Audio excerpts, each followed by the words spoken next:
Okay, welcome back to the second part of our session. Very stimulating, and I really enjoy all the energy I hear in here. You sort of say, well, some of that attributable to what we've been talking about, or is it just plain youthful good spirits? So we'll continue. We have two more speakers, and then we're also planning to have a sort of a open dialogue among the speakers between them and among the audience here, if we can manage that. So we'd like to push along. But there's one sort of topic that comes up in my mind a lot of times about the answer to the bootstrapping effect is, so what selection criteria for recruiting early nicks into a meta-nick? So the kind of thing you say, if the improvement community's knowledge and experience products is delivered to its customers, how important would those products be to the capability enhancement of the other near future NIC members, so the meta-NIC?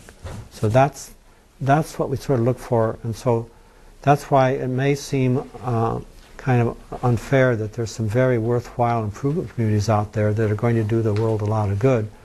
But for a while to get going, it's strategically be more important to recruit those whose products themselves are the things that every NIC's going to need to go through its kind of work.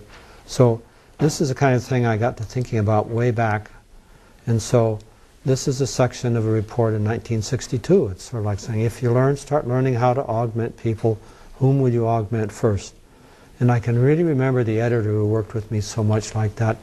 My text says, who to augment first? And I got it back with this big circle around that whom and a grrr on there like that. She'd been working with me for months, and here I was doing something like that. But anyway, this just led to a number of thinking about that. And one of them was, well, if we have a research activity there, this A1, and it's providing, it's working on knowledge you get from the rest of the world all the time, and its output is, how do you do better knowledge work, etc. Oh my God, that's what we're doing, so let's feed it back. So this really affected very strongly the way we ran our research lab from the mid-60s into the 70s. That we really said we're going to do all our work that way, and even our programming and software and the interactions between that and the field reports when we got out in the world, because we moved it so that we were going to support real people out in the world, which was a real break from other research things like that. But anyway, so I called it regeneration and later bootstrapping, and then actually built quite a structure of activities that through the years would naturally be getting going, and the feedback lines between them as a way to say, hey, you really could get something important going in the world like that. So that just tells you that's been almost 40 years now that kind of thinking just welded itself in my brain. So if you keep hearing me say it over and over again, well, I'm sorry, it's just welded in. But again, if there is some potential that if the world really takes off after this thing, it's going to be able to do a lot of good, it'll be extremely important to get it done. And with peer review being what it has been or is through the years, it's been very, very hard after the people in ARPA who changed, replaced each other, and then we got somebody who didn't believe in this. But before that, we got to get going. So somehow getting going, and if what we can do gets going, starts affecting the attitudes and the impressions of the world, that would be very important. So anyway, so next in thinking about whom to augment first, rather than who to augment, the software world was very important, because if the flexibility and capability of the software people for starting to evolve really effective tools were going to be enhanced, it'd be important to be able to do that, because we need flexible tool development. So anyway, so I was very pleased that Werner Scher, whom I'd met several years ago, I guess, and turned up here a couple of weeks ago. We said, great, so come and talk. I think it's already behind it. Right behind. I think we put it behind it. Put it behind it?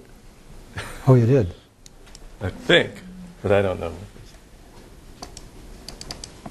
No, I guess we did. So you double click on the bar on top of it. That one? Right there. Hey.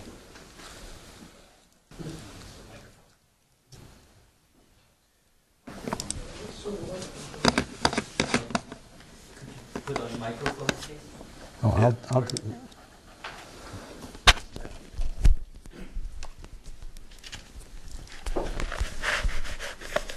People with gray hair aren't supposed to be able to run these things anyway, is that right? I don't know. We're learning too. I just wanted to give you a brief introduction to an organization that was founded 15 years ago, and maybe point out some of the differences between what you've heard so far and what we're trying to do. First of all, we're one of the older or oldest consortia, and what we've heard before is that you need to always worry about decaying links.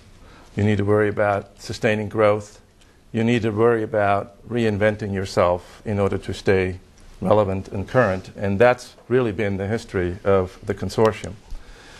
The idea was essentially born out of the need to make significant improvements in the software productivity back in the mid-'80s. And it was initially funded by large aerospace companies. And they initially each put in $3 million for 3 years in order to get this effort funded. And as you can see from the vision that we had then and now is that what we wanted to do is to find what the tools, what the methods are, what the frameworks are, what the processes are that are out there that we could somehow reduce to practice. And the idea of it reduced to practice is that you take a 12 or 200 page PhD thesis and you enable it in such a way that the professional at their desk can actually use it. So that's what we've been doing, and we've evolved, as you can imagine, significantly. And rather than going into some of the technical things with you, I'd like to share with you what some of the reasons are, what the dynamics are as to why it's working and why we are evolving. First of all, we found that being government and privately funded is a very important aspect of continued growth and stimulation between the two communities. Being only government funded or being only private funded has some limitation today in today's interaction between government and private. And there's some couple of slides later on. The other, if you're talking about community of learning, then the transaction model, which typically is inherent in a consulting activity, doesn't lend itself because transactions are by definition going to end. And so we felt that a large part of the value of sharing resources was also the exchange of best practices, the exchange of anything that seemed to relate to improving the performance. A late arrival is that early in the 80s, there were strategic decisions being made by companies and they were strategically funded. In today's environment, unless these strategic decisions can be measured in terms of business results, it's increasingly difficult to get private and commercial organizations to support that. So we have put a great deal of emphasis on measuring what we're doing and how we're working with the organization. And finally, just the nonprofit model, as you will see by the community that we are interacting with, in order to really have the widest swath, the widest group, the largest group of interacting communities, we needed to make sure that we didn't put any obstacles there that would prevent that from happening. For instance, if you're a commercial organization and you're trying the government to interact with you very openly, there are always little hurdles here and little obstacles over there. Just briefly who our members are, and without going into a lot of details, as you can see, there's still a number of aerospace companies. You basically find 5 industries prominently represented: aerospace industries, financial institutions, IT companies, of course, some electronic companies, and telecommunications. And Basic Members is an invention that came about 5 years ago, because initially the idea was that we would have large corporations because they had large purses to fund this effort. But increasingly we realized that unless we could tap into smaller organizations, startup organizations eventually, and be able to insert those ideas into the consortium activities, we would deny ourselves from an important source of knowledge and knowledge exchange. Basic members then are companies who operate at typically less than $100 million a year. And so therefore they don't really contribute that much in terms of money to the organization or to the technical program. The full members, though, they actually direct the activities of the consortium, both in terms of technical as well as business-wise. There is a board of directors. Each of the full members has a board of member, and each of the full members has also a technical advisory board member, and they direct the activities of the consortium. So the co-opting of the user community into the consortium is a very important aspect of having a continuation. Service members are those companies that are currently trying us out, if you like. They're staying a year. They'd like to sort of feel their way into the consortium, and if they feel it's beneficial to them, they will continue. But in addition to the commercial activity, the commercial organizations, we have, as you can see, a number of government organizations, academic affiliations, and nonprofit industry affiliations. And without going into the details, I think you probably can perceive as to why some of these organizations are working with us. Suffice it to say that each party needs to find a benefit in collaborating with the community. And so they have, and we have, found an advantage and an incentive to communicate and to work with each other. One of the things when you deal with commercial organizations that will continue to help you grow is the understanding what these organizations, commercial organizations, are driven by.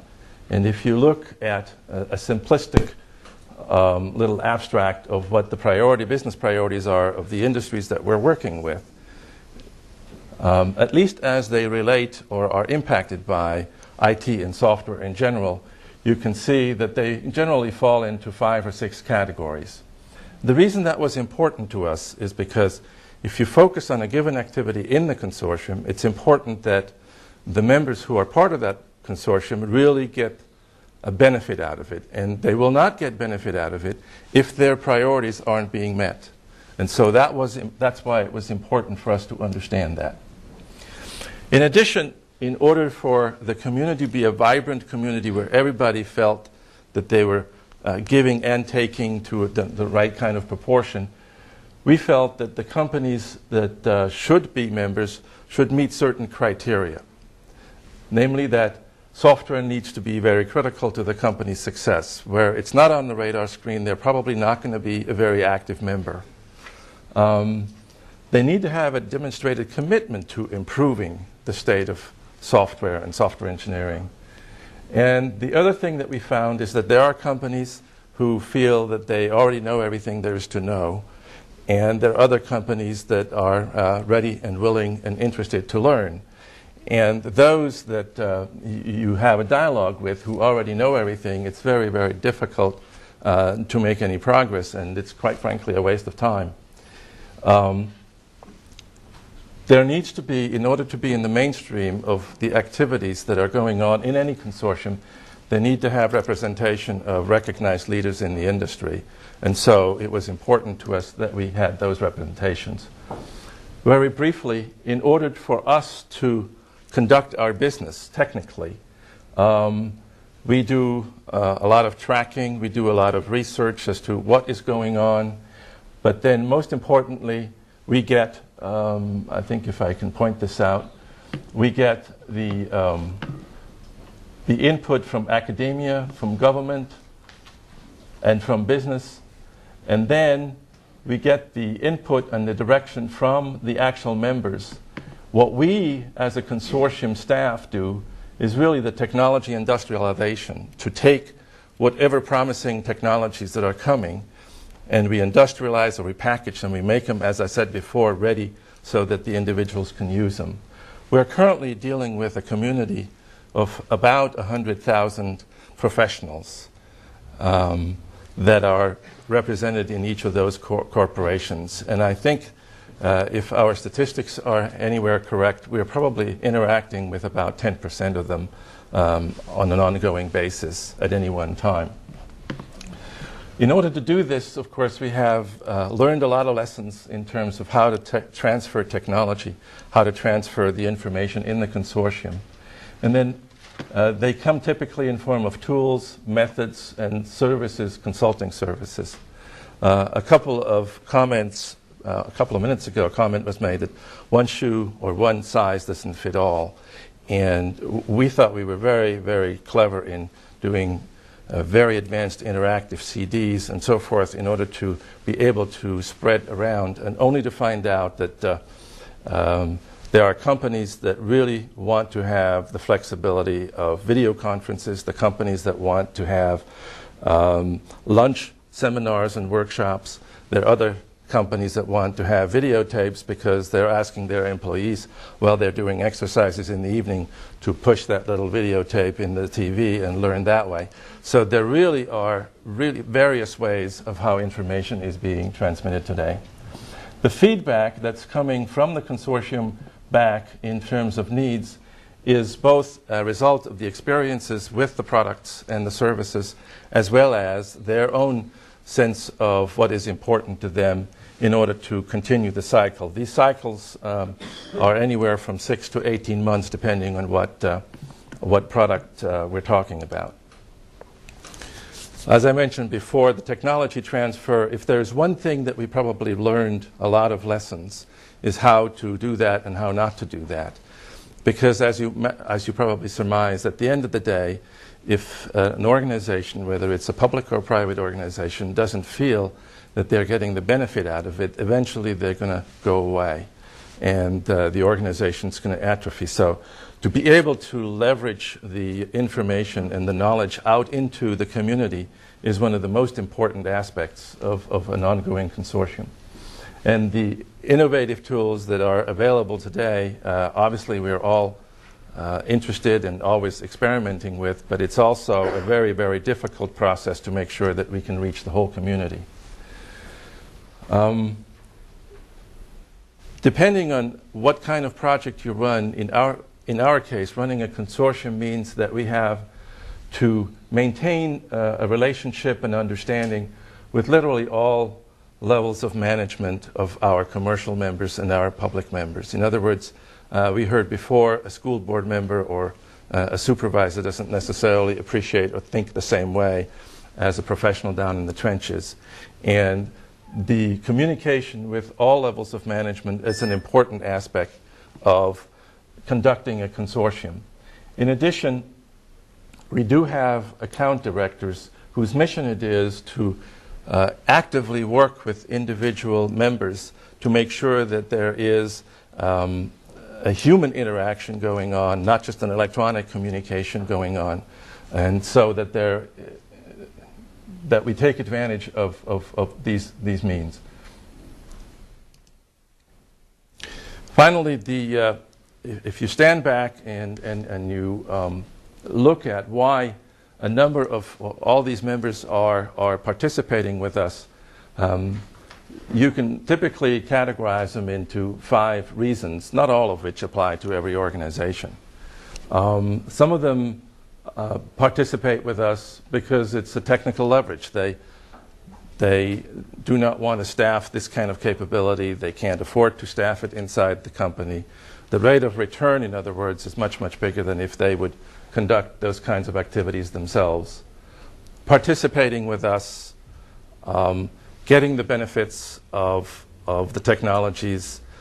Many of our companies derive big competitive advantages from that. In the government contracting, for instance, these technologies sometimes make the difference between runoffs of $2–3 billion programs in terms of productivity that result from being inserted there. There are marketing advantages that some people are, it's important to some of our members in being able to, just like a trademark, I am ISO certified, I am SCI level 4 certified, is in certain circles a competitive advantage. And so that's one of the reasons why some of our members participate as actively as they do. And in any community that interacts and is vibrant, people talk about not only about ticks on a child's head, they talk about how they're going to solve a business problem, who they want to partner with. So there's a lot of business communication going on, and as a result there are marketing referrals and teaming arrangements being made in any community, and this is no exception, and that has proven to be very, very important.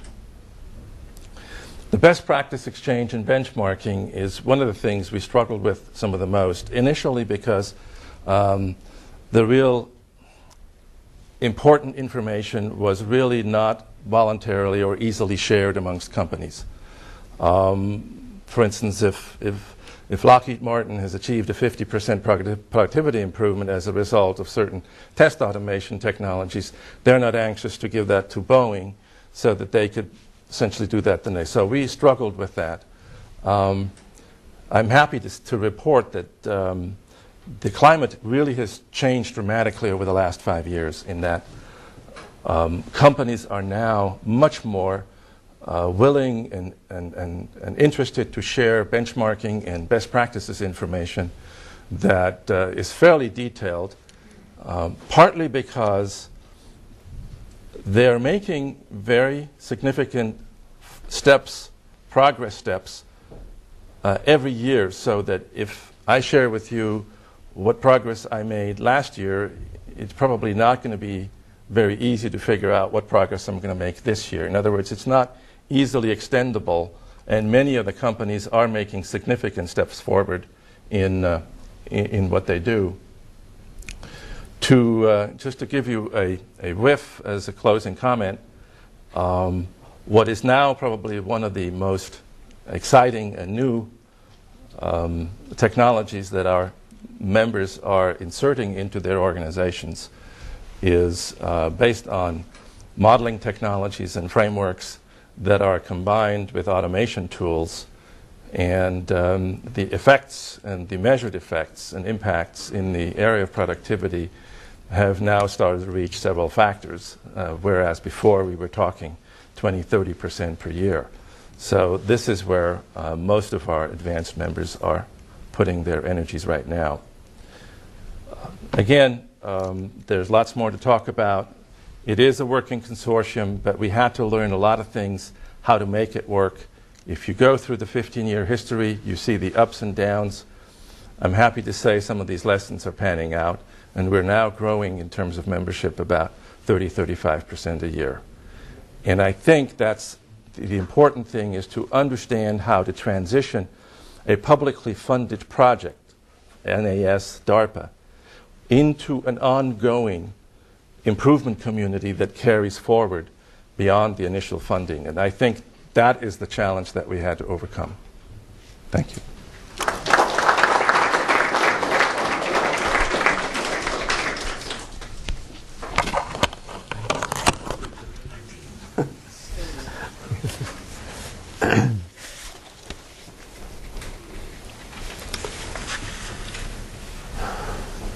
We're trying to leave time for a panel, and then Werner, you and Jim are probably going to be wanted to come up here when that panel discussion starts. And so while you distract everybody while I try to find a...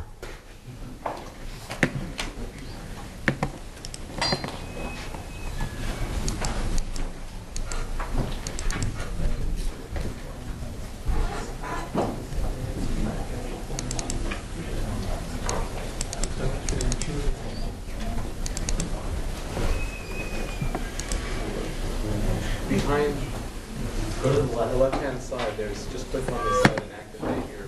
Way over here? Yeah. Quick. There you go. I know it needs an interface. No, that's just I'm way behind. That's all.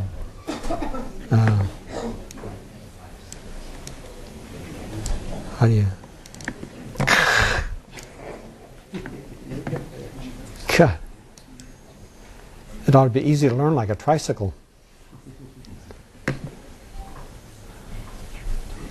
Well, so where was I? All right, all right. Now,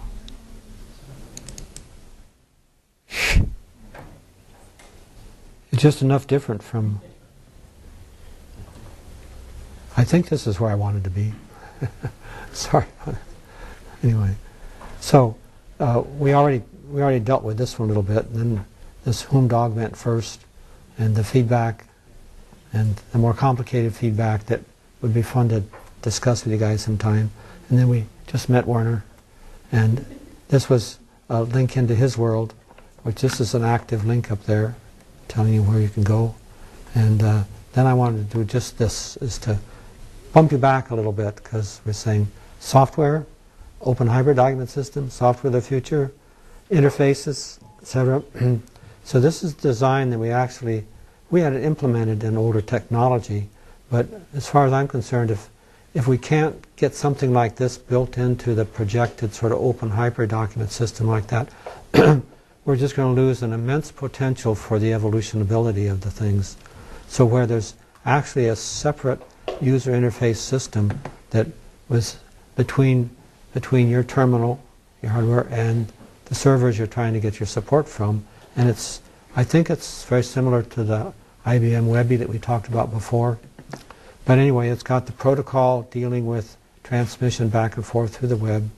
And it's got a virtual terminal controller that at any given time you tie it to a given file, and it tells that controller how to deal with a particular kind of terminal that you got there, which would mean, is it your cell phone or whatever other things you're going to come about, including the handicapped people, and including that gadget that Neil Scott says, oh, you could put that there, and it would be able to move cursors and click and type, etc., just like it's a real user using icons. So you could be driving it from here with an interface language that's of your choice. And in fact, then you say a command language of your choice, etc. And if you make it right, it's being driven by a file that describes the language grammar. And then so a lot of this was evolved. Jeff Rulson thinks it's interesting, right? A lot of that's by you before you left. Then we added the grammar file scripts things, which really gave immense power to it. So the combination there could drive very interesting macros in here through things, so that you'd be able, if you learned how to control this with whatever, you just get tremendously more flexible manipulation of your windows and all sorts of other things that you could do.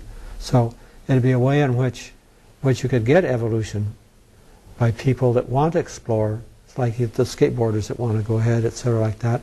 And people want to ride tricycles can still do that.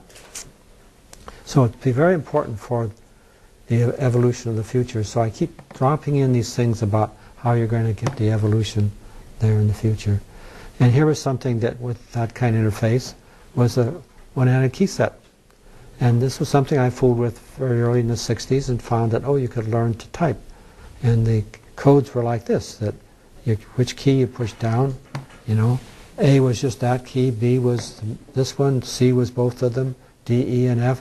Oh, in fact, you could put little numbers of 1, of 2, of 4, and 8, and 16 on your fingers, and you could show little kids how they could count that way.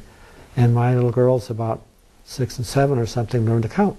And then I showed them the alphabet. Oh, and in a week they were talking. And the real spur, you have no idea how much of a spur it is to kids at that age. You can cheat in class because you can tell your friends the answers. So they grew up relatively respectable in spite of that.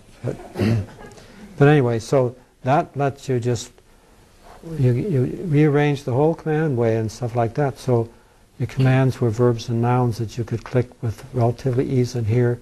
And generally, you'd see something need change, and by the time you got the cursor up there, you would have told it what to do, instead of clicking on it and then telling in some clumsy way. So it just had a lot more power and potential. So you say, well, if I have gaze sensors and all kinds of things to go with like that, there's just a lot more we can do.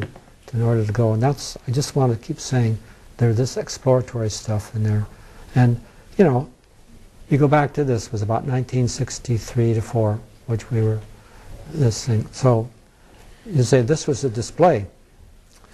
Well, it was just the electronics that could move the beam around, because you didn't have enough memory to store all the dots for the characters, so you had to draw the characters. So you had to have very powerful amplifiers to move that very powerful beam around like that. Well, it's this box over behind her that has the electronics that does the character generation, see? And so that whole thing cost $80,000 in 1963 money in order to go ahead and start getting interactive computing, see? So if somebody hadn't done that, we wouldn't have learned a lot about it like that. So there's exploratory pushes about it that are just needed today that are just going to push ahead. And so where are they? Anyway, so we'll switch back to something dramatic. That young Jeff Rulison, one of his first jobs, I guess, when he left University of Washington with a master's degree in computer science, is that right? He came down and worked in my laboratory. And we were just moving in from the hyperlinkage structured stuff that was in a very primitive way onto better time-sharing computers. And so when he got interested in that and found out that you could actually put source code on there, etc., he became sold. And he did a lot before he left 3 years later or something to really get this stuff working. So in later years now he started to help us sort of feel sorry for the old guy limping along, I guess. But anyway, so he's got an important position at Sun, and he helps a lot. And he has some really interesting things to show and tell you. So now how do we find you, Jeff?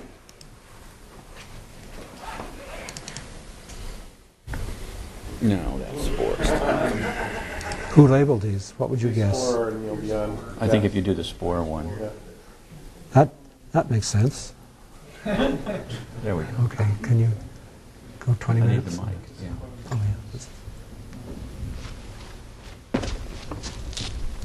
yeah. Okay. How do I make it big? You can go under slide view in the first menu item. This one. Okay. So I'm going to go on a suicide mission.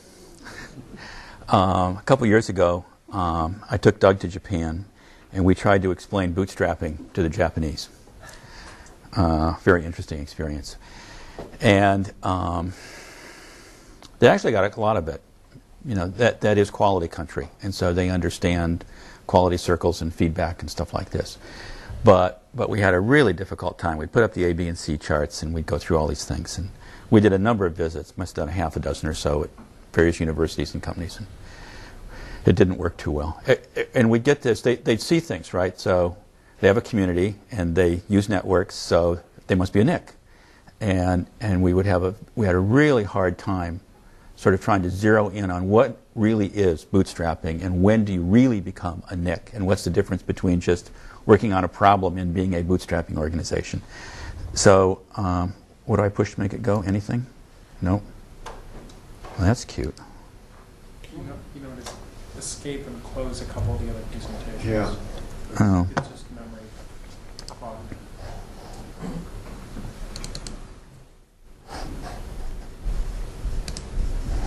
Just on the other, the closes are on the other side. The close is on the other side. Okay. Well, if I close this one, Doug's going to be in trouble. You can close Doug and open it again.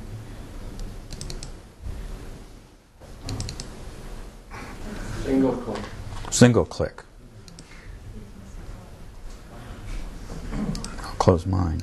What we need is a chauffeur. Well, what's going on? We have to close it and reopen it again. If you want to close it, then click on the background and then reopen it. And Jim, you go. Okay. Why don't you just close yours, Jeff? Go over and click on the close. Yeah, over there. This? Lower. I can do it. I can do it faster.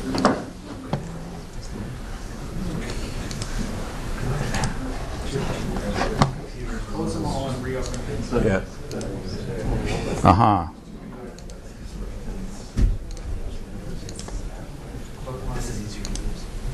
Is there a close all? Who knows? Okay, there we go. If you do the Spora one, remember. Yeah. Okay, so so when we went back for a second trip, I made up a small pitch, sort of how to explain, I think, at least in my terms, and then Doug can jump all over me, bootstrapping in Nix in 2 slides. So here we go, bootstrapping in Nix in 2 slides. So we need an example.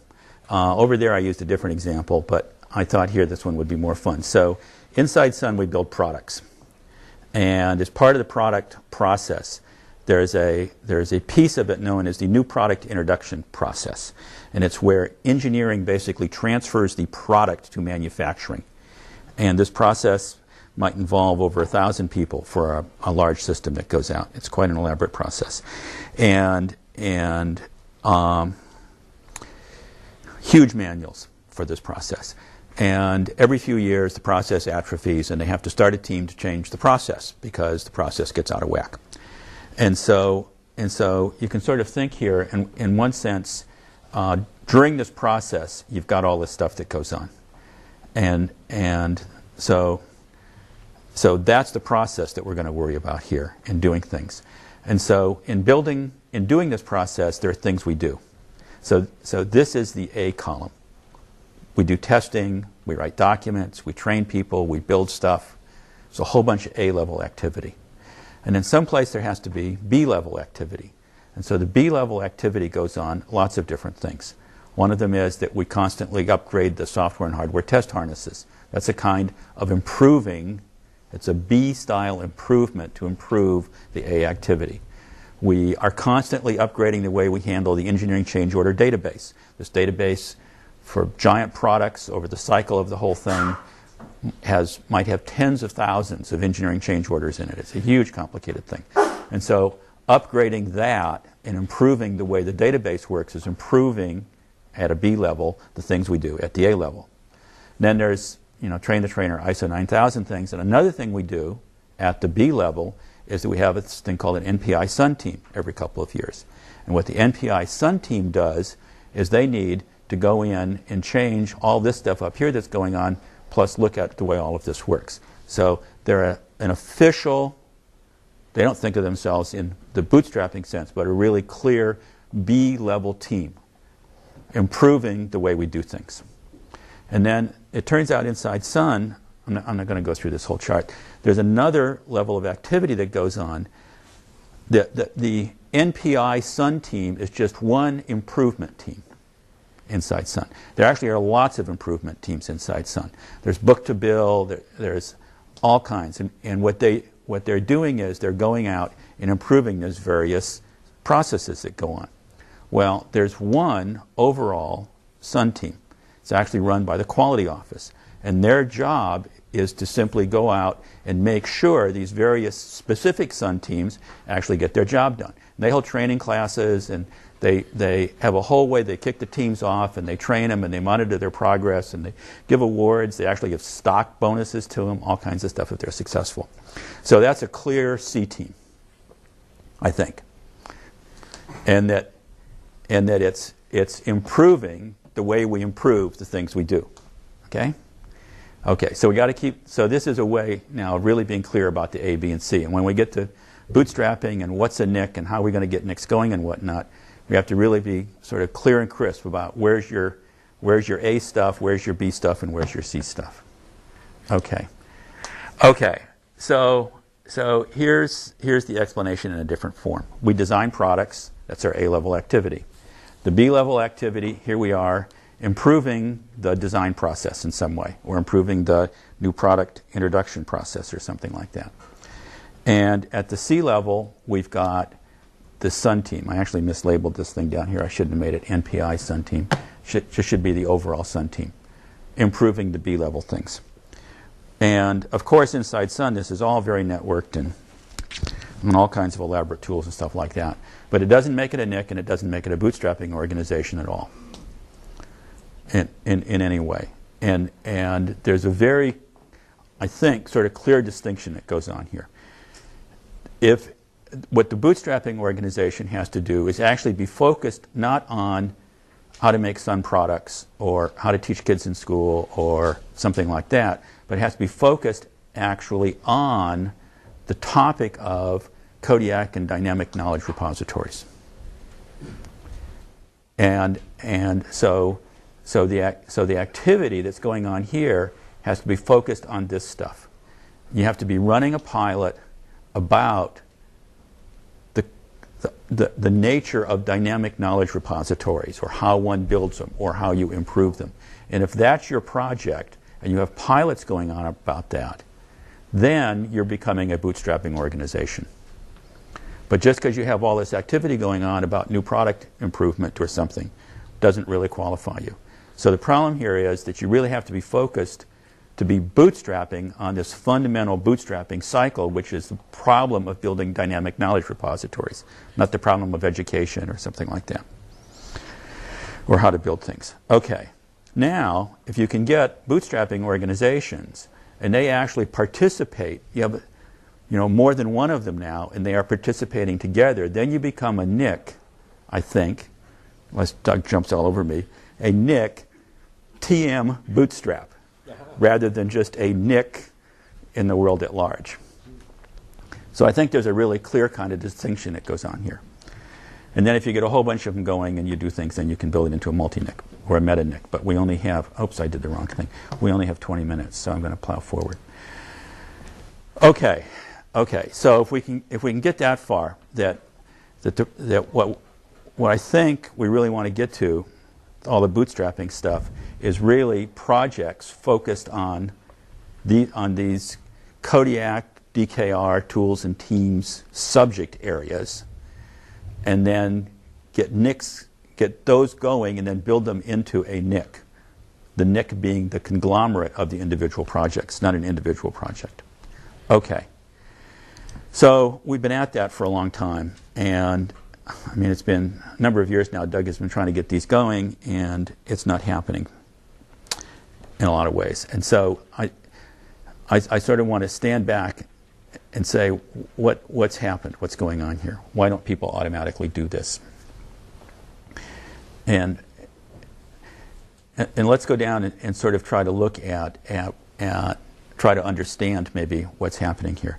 So this is just a list of all the things off the previous chart. You have to have a project, you have to have an improvement process, you have to have an improvement process for the improvement process, you have to be using Kodiak things, you have to be using a dynamic knowledge repository, So what's the difference between our NPI-like team and a bootstrapping NIC? Well, the topic area, okay? In our NPI NIC, we're focused on building a product. We're not focused on building a dynamic knowledge repository. If we really had a bootstrapping project, the project would be focused on building the dynamic knowledge repository. Okay. In the NPI, we have an NPI Sun team, but it's about improving P, where if we had a real bootstrapping project, the improvement process would be focused on how we're improving the use of the dynamic knowledge repository, not about how we're making the product better. And we take it up another team level. The Sun Teams Council that's improving all the Sun teams inside Sun, is working for Sun's business, but that's not what a bootstrapping meta-NIC would be doing, or the bootstrapping C-level stuff would be focused on multiple versions of the improvement process of the dynamic knowledge repository. And this goes on. Maybe we shouldn't go through it. Okay, so in a sense, the Bootstrap value proposition has been that we'd have these type 1 end users with real honest-to-God business problems of some sort, or real educational problems, and they would see enormous value in a type 2 project. And that actually companies and governments would see so much value in the type 2 project that they would fund it. And that the end users with the type 1 issues would actually take a lead in driving the type 2 project. But this really isn't happening. And I think if I sort of look at the interest in what's been going on over the last few years, it sort of becomes really clear to me. The type 1 projects have high visibility, high interest, lots of funding behind them. In the urgent versus immediate sense, or urgent versus important, they're all urgent. Lots of money riding on them, lots of focus. And the individuals that are really good at doing the Type 1 style projects aren't very good at doing the Type 2 style projects. The Type 2 value proposition is very long, way out over the horizon. Often even now, if you go and you try to talk even to government funding agencies, the payoff is so far over the horizon that they don't want to deal with it. And the actual people who are really interested in the Type 2, how one improves dynamic knowledge repositories, is a very, very small group of people compared to the Type 1 group. Okay, so I'm proposing I think what I want to see us do is this is one. If there are other proposals, wonderful. This is just an idea on how to break out of this cycle of always getting a lot of Type 1 projects going but never being able to make the leap into the real Bootstrap Type 2 NIC kind of project. So here's a proposal. Take the UN 15 problems that Doug talked about in the first slide and establish Type 1 Center to work at the 15 slides. Where's Kurt? I'm going to do it at SRI. Because you've got all the expertise about how to build these Type 1 centers, right? And so you've got all the tools available, and if you don't have the tools, Sun and IBM will give you the tools. It's not a problem to get tools. And you've got expert administration. You really know how to pull this stuff off. You know how to get really positive results out of them. You can advise people. You could really make it click, right? And we could go out, and like on the UN funding, on the UN stuff, I'll bet we could go out to industry and get funding for it. And we could say, go to Exxon and go to countries and get the money for it. And then specifically tax those projects and take a percentage of money off them to do the Type 2 project. Because I don't think we'll ever get the Type 1 projects on their own to do the Type 2 work. End of my talk. Questions? How do I cross-relate Type 1 and Type 2 and A, B, and C? You don't. You don't. That's good. We'll talk separately later. Okay. Thank you. You're welcome. That was terrific, Jeff. I go sailing along, and I've been wandering around the wilderness not learning about how organizations really work. So that's just terrific. So let's do it. Only a few obstacles in the way. Yeah. But what we thought we'd like to do then is have the 5 participants. Where's the 5th one? Oh. Come on, you got to go down there and sit down. Jeez. I was sure he wasn't bashful, so I don't know. Anyway, so, the issues of, a number of you brought out the issues about how how tenuous it is to keep an improvement community working and improving, and how it's hard to find people interested in the issues of improving the improvement, etc. So what would be really interesting is get some dialogue, maybe you among yourselves, or questions from out here in the group, to just say, well, from what you guys know, what are your comments first about what each other said? I'd like to have that. So, any of you got comments to offer? And when you give a comment, you're supposed to hold the red button down on your microphone so that I can hear it. But you see.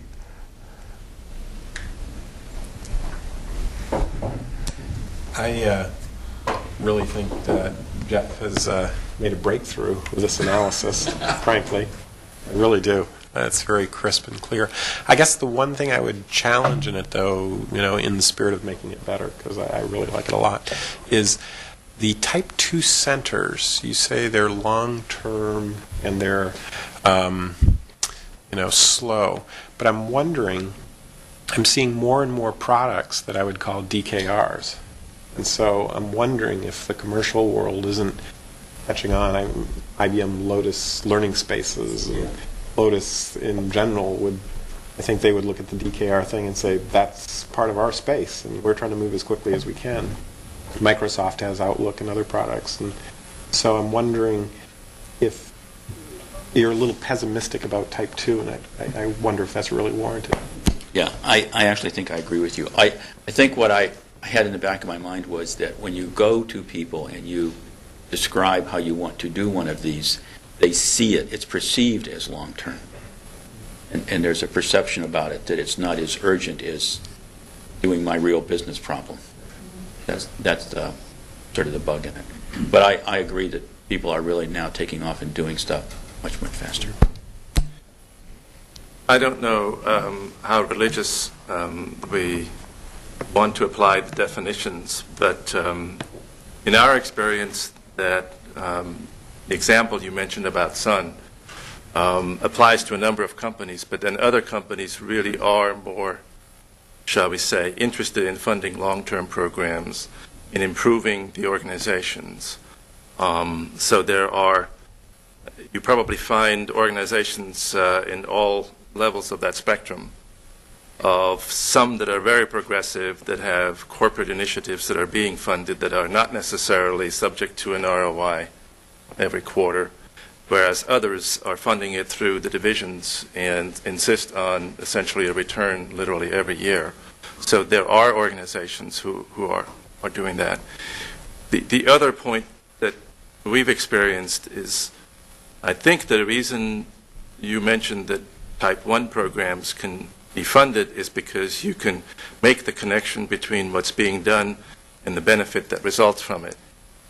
And that, to my way of thinking, is not just a question of the type of project we're talking about, but it's an understanding that has to be gained by the people doing it and then be communicated, just like you did with your Japanese visitors.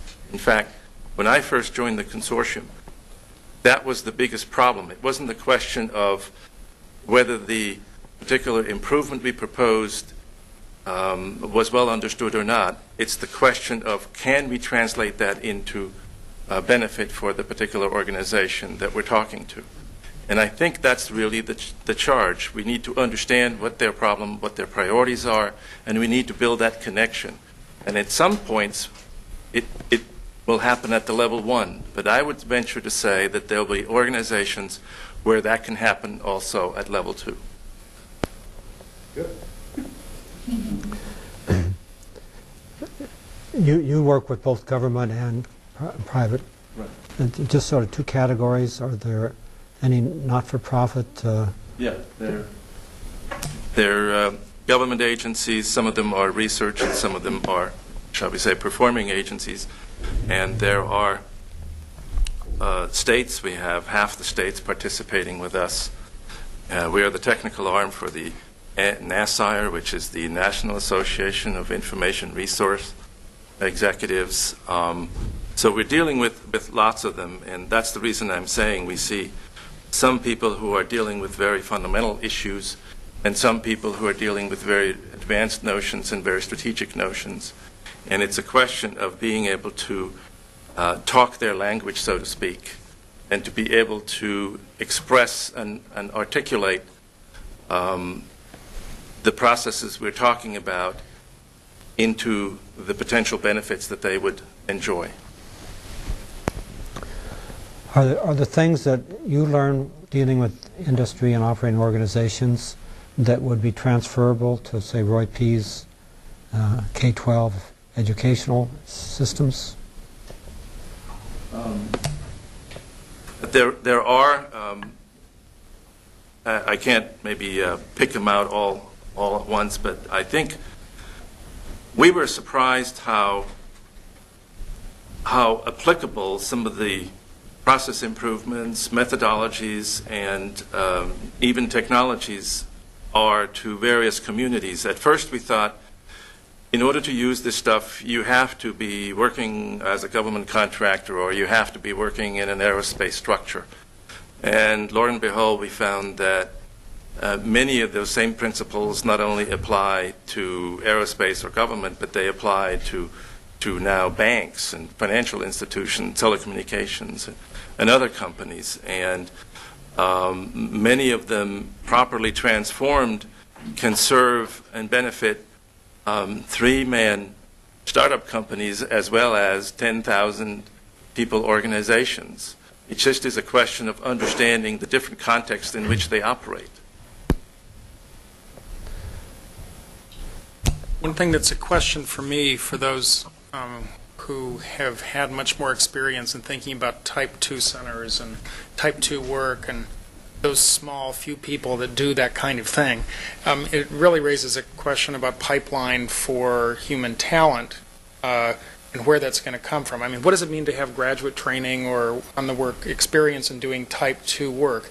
And what are the special kinds of incentives or motivation that lead people to do it? Because by one rendering, it's as invisible as plumbing, and that may require a very different kind of mindset and kind of training programs. What would it mean to be able to train people to do Type 2 work?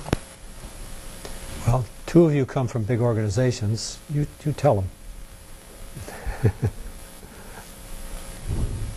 I'm going to just jump in while Jeff ponders this.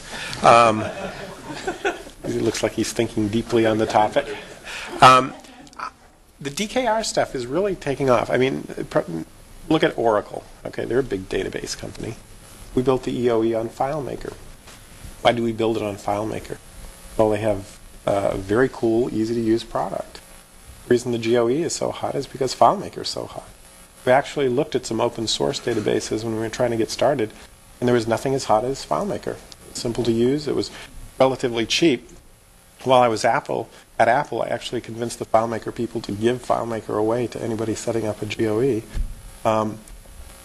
But I think there is quite a bit of expertise out there in the database world, and a lot of the evolutions that we see in EKR are, seem to be tied in. That seems to be a pretty heavy component. I don't know of any good open source databases, although there are a few that we've played with. I don't see that as a big open source area.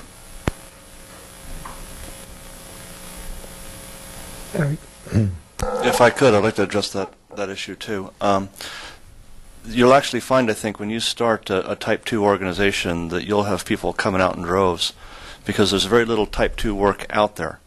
My whole career has been one of sort of abstracting. I see a problem, I want to solve that problem, and then I look at that problem and look at the tools I have, and I want to solve those. And it's really a compelling opportunity. So you may find that you have to beat them off with a stick rather than making it hard to find them. So that's, Yeah, I have a question about Jeff's presentation. I thought I had understood what a bootstrapping organization was until you made your presentation. So I just want to try and clarify a couple of things. I'm trying to understand the relationship between what you're doing at Sun and what a bootstrapping organization would be doing. And my understanding from what you were saying was that essentially, in order to be a bootstrapping organization, you have to be focusing on the DKR, right, and on applying Kodiak to what you're trying to do. In that particular situation, so the bootstrapping organization would also fall under this Type 2 category, which you list, which you say has a very long value proposition, a very soft value proposition. So I can see how it's very soft. What do you see as kind of the long-term value proposition of having a bootstrap organization and directed towards kind of DKR and that relationship to what you guys are doing at Sun? It's really dangerous to put Sun in this. I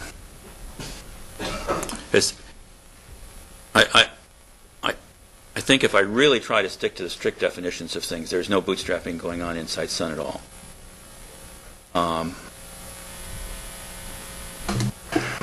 But it might be fun to address this issue of what's the long-term value proposition, actually. I don't know if Doug has gone into the scaling discussion yet. Not a little bit. So there's a vision in the end of all of this, which is that that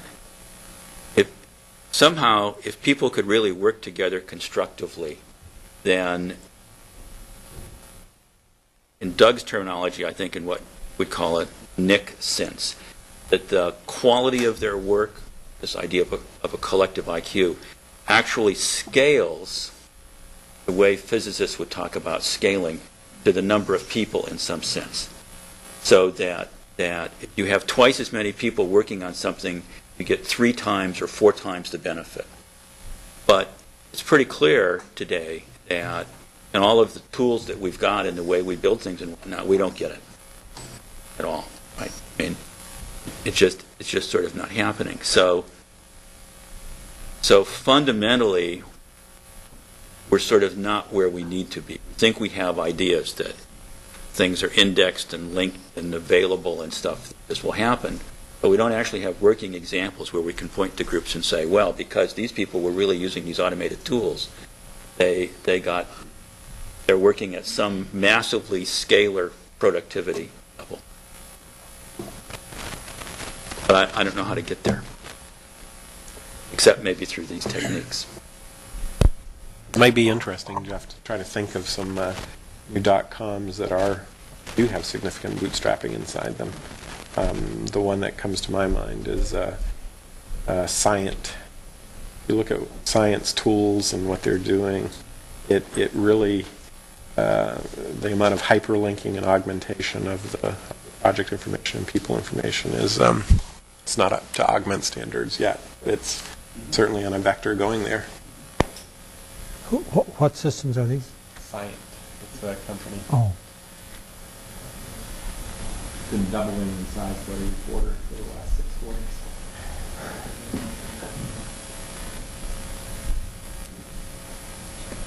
I was particularly struck today when Doug put up the drawing and the figure he's been putting up every time about the human system and the tool system and the capability structure, infrastructure.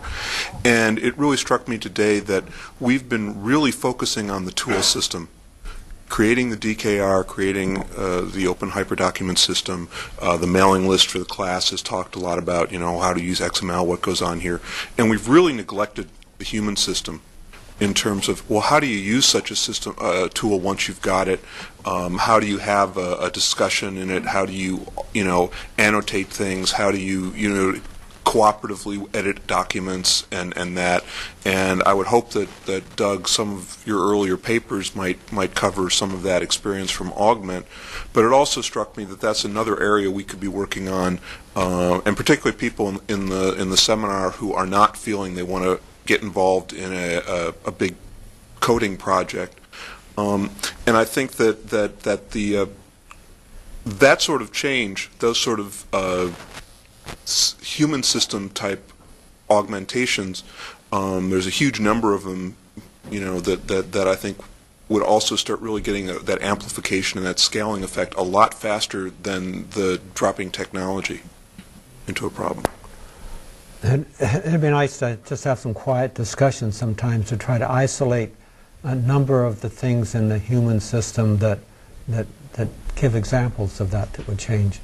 You have to sort of have the experience of it and be talking to somebody who's sharing the interest, or else it sort of falls flat. But and there are a number of the domains about all this in this framework that I really, really would like to have a cluster of people that would follow through, and we have face-to-face discussions for a while, then expand to other kinds. But so we get a framework among us, because I sort of feel very isolated when I try to talk in anything sort of deeper or more farther out, because there isn't this sort of a framework which I could climb up there for somebody.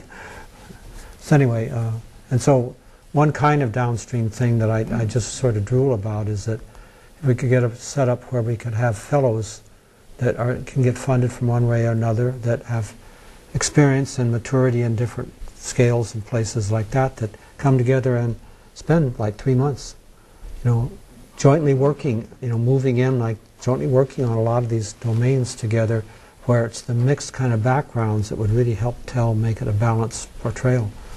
And among these things is, okay, what are the value propositions to come out? Because it's just very hard for me to to make value propositions beyond this abstract way that, hey, the sea level stuff ought to be, it's important to share it, etc. But I can't do a business like that. Well, you had it first, and then Kurt. I have to inject another note of skepticism. I am somewhat skeptical of the technical feasibility of knowledge, dynamic knowledge repositories in terms of database technology.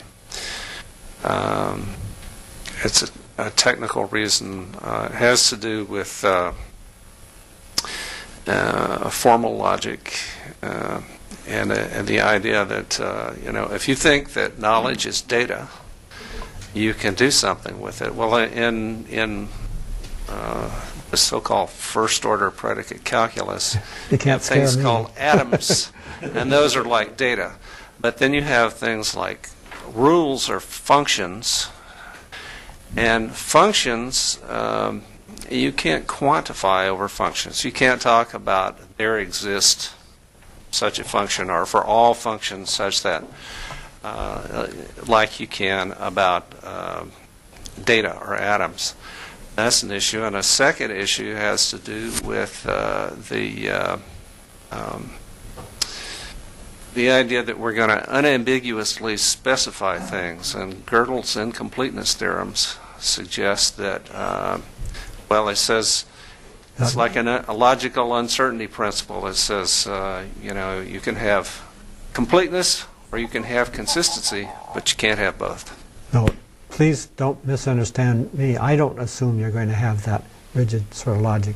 I actually had to sit through some classes in those logic and philosophy things back in the 50s, so I came away remembering a few details, and I know Jeff had to go to them too, so people had, but there are a lot of things that can help improve how we do generate plausibility of things and logical consistency, etc. And the attribution trails that Jim mentioned and such that will just help make it a lot more healthy in the human sense for people to work in there. And we'll learn more and more about how to tie down tidily. Does this kind of reasoning, etc., make a sturdy enough structure that you can depend on it? And so my intuition says there's a lot to be improved in that respect. And I don't argue with what you say about you can't have both. But we've done a lot of physics on the fact that there's, in spite of the uncertainty principle. So anyway. Yeah. So My Kurt, point was simply that people care about that in the database area, and relational databases are much more advanced than the prior type of databases, and object databases are starting to replace them. I think they're on a vector far from, but towards Kodiak, which, in terms of trying to find people who care about improving that part of the tool system, there is quite a bit of investment in that area. If somebody could show there's some capability that gets you beyond data and rules by evolving databases, I think that's my point. Just to mention that I think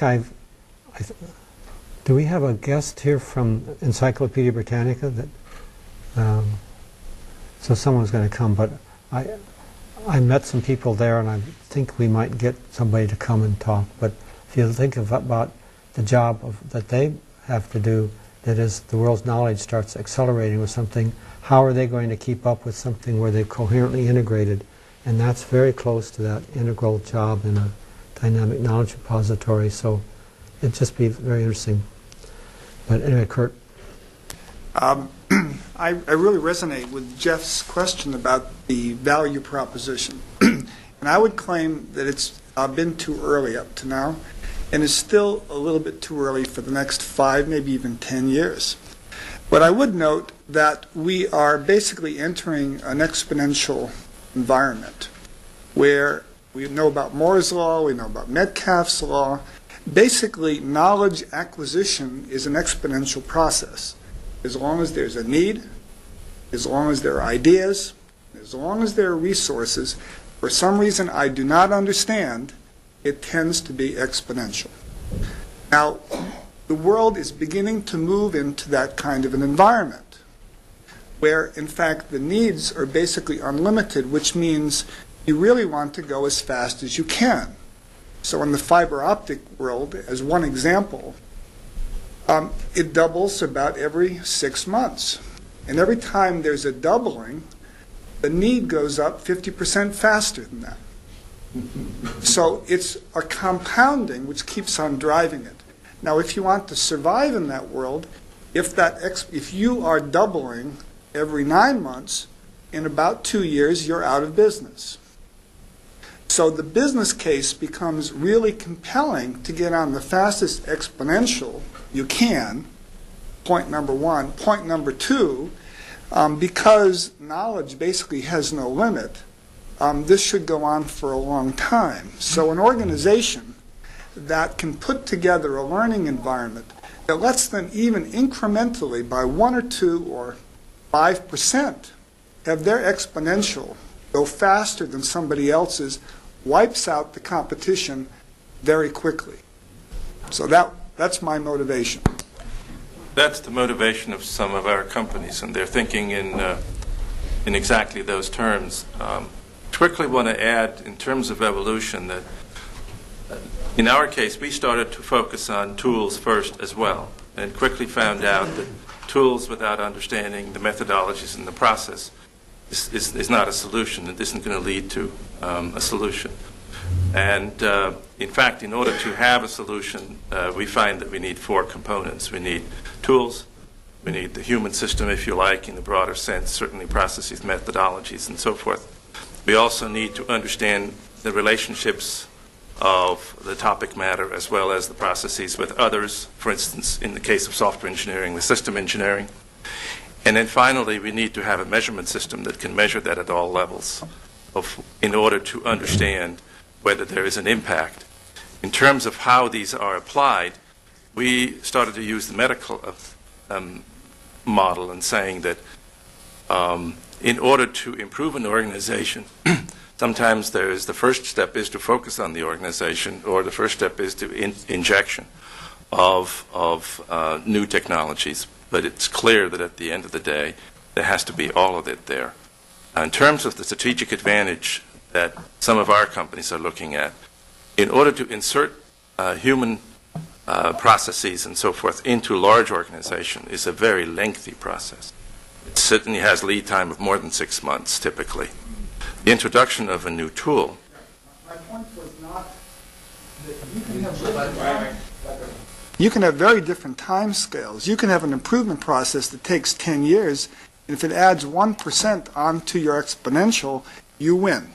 That's my point. That's the point I was trying to make. Some of our organizations have spent a great deal of time in improving their human processes and organizational capabilities so that they will then have the ability in a collaborative way throughout the organization to insert the new technologies that are coming on stream at a very rapid pace.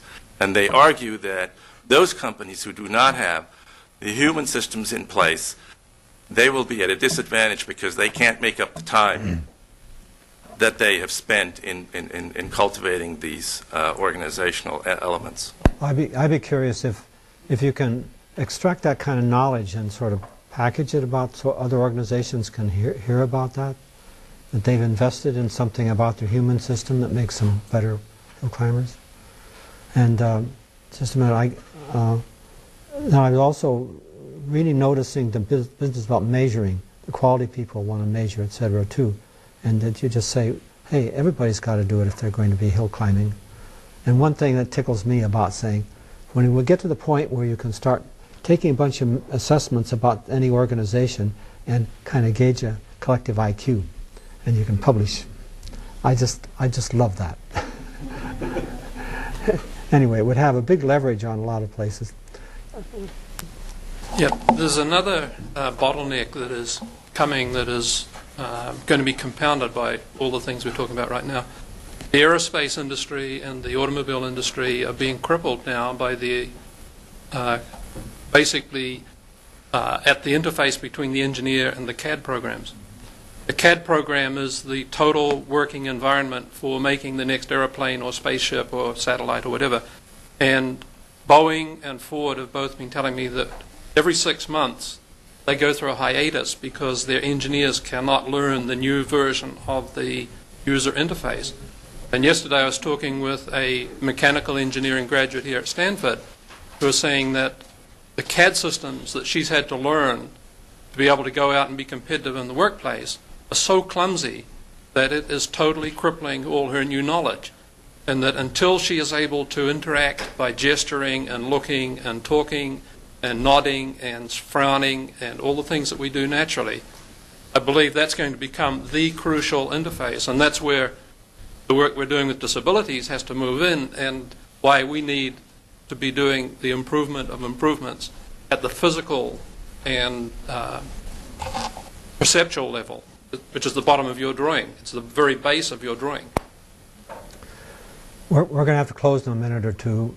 I just want to tell all those that would like to keep talking longer than the 15 or so minutes before we sort of outdo the hospitality of the staff here. We come to walking a couple blocks down there to the students' cafeteria where you can get pizza and beer and visit a while longer, so that'd be fun to do. So we have a few more minutes of discussion, and you have one, Richard. Yeah, I wanted to say that we have a hard time seeing the big picture because we're down at ground level, at sea level. We can only see the nearby things that are happening. But if you back up away from this a bit, you can see that we are at a place that humanity has never been before. We are entering an era of abundance in everything. I mean, it started with an abundance of computer cycles, an abundance of computer memory, an abundance of bandwidth. We're doubling that every 6 months. The fiber that's in the ground will carry twice as much data every 6 months. That's incredible. We've never experienced growth like that. It's making possible many things that were uneconomic before. We don't have to worry about supporting a website for handicapped people.